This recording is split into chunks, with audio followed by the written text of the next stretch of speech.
favorite friends, Candace here, your revenue growth strategist, always showing you how to grow your revenue without using your labor. And today I want to share some amazing information, especially because this is one of the number one things I hear as it relates to buying a house. Let me just set the record straight up front. Just because you buy a house does not mean it's going to help you on your taxes. I'm so sorry, right? I know everyone's told you this, and I had a client, he was just so adamant about it the other day. He said, Candace, my taxes are great. I'm so glad you helped me with all of this great stuff, but I just thought that my house was going to be able to help me a lot more than what it has. He was like, I just bought this house, and everybody's saying that I'd be able to get help on my taxes with it, and I don't see it. And I was like, well, let me explain. Okay. So I told him just what I just told you all. Just because you bought it does not mean that it's going to help you immediately on your taxes. So let me show you how it works. So everyone in America gets what's called a standard deduction. If you file taxes, you get a standard deduction. And if you take a look at the screen here, if you're single, it's about $12,000, had a household about $18,000, and then $24,000 if you're married. With this in mind, at the standard deduction rate, your mortgage interest is actually the portion that you can write off on your taxes. But if you do not exceed the standard, then guess what? You just get the standard, which is still fine because it takes off of your taxable income. Let's say, for example, you make $50,000 a year. Well, if you're taking $12,000 off of that $50,000, now you're no longer taxed on $50,000, you're taxed on $38,000. Okay, so that's how it works. It just drops your taxable income. But just look at this though.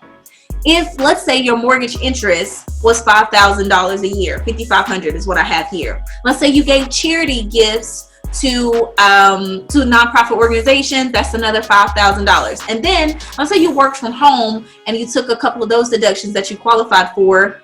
A video for later, right? I got you.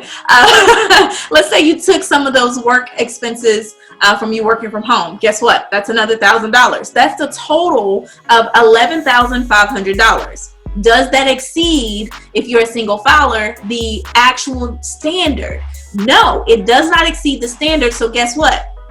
My client now understands that you have to exceed that standard. If not, you just get the standard. It's not that you're losing money. It's just the fact that they're going to give you the larger number instead of the lower number, with you just trying to take your actual expenses that you were taking. So what I want to be clear on is how that process works. It's not that buying a house is wrong or bad, not at all. It's wonderful to do both of them because we should own a piece of America. But one of the things I want to be very clear on, and for us to share with people, is that if you buy a house, buy it for legacy. Buy it for owning America, right? Owning a piece of America, not just because it helps you on your taxes. That's very clear. I hope that it makes you smile to know that you know better, right? I'm super excited. If you're going through the house buying process, it can be stressful. Don't let it stress you, but make sure you have people in your life that'll be able to help you and walk you through step by step. And we partner with many people in that area. So again, just a great tip for you today.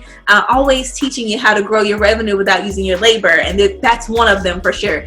We'll see each and every one of you at the top because the bottom is way too crowded. Make sure you subscribe. Don't forget. Actually, please remember to subscribe. Click that button right there so that you can subscribe to all of our great information that we'll be sharing with you all the time. Thanks so much. We'll see you all later.